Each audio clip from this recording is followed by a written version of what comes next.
Mga magsasaka nalulugi pa rin po umano dahil sa importasyon.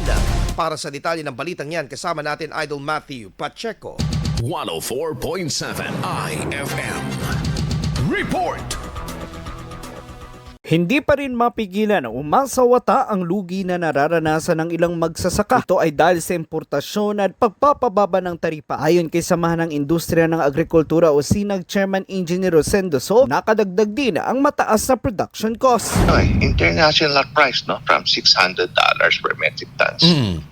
Ngayon nasa $358 per metric tons na lang. Bumaba.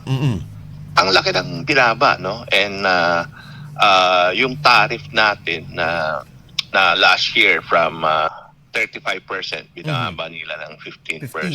Samantala, kaantabay rin ang petisyon ng grupo sa Tariff Commission upang muling taasan ang taripa sa 35%. Pinapa-explain ng SC sa Tariff Commission bakit hindi ito na kausap ang mga industry and bakit nagdesisyon sila na ibaba yung tariff. Kasi Dahil dito, pahirapan ang ilang magsasaka na makabawi sa kanilang ginastos sa pagtatanim. Sa Pangasinan, mahirap din sa mga magsasaka ang presyo ng palay kung saan sumadsad na ito ng hanggang 10 pesos kada kilo. Kasama mo mula rito sa IFM Dagupan, ito si Idol Matthew Pacheco.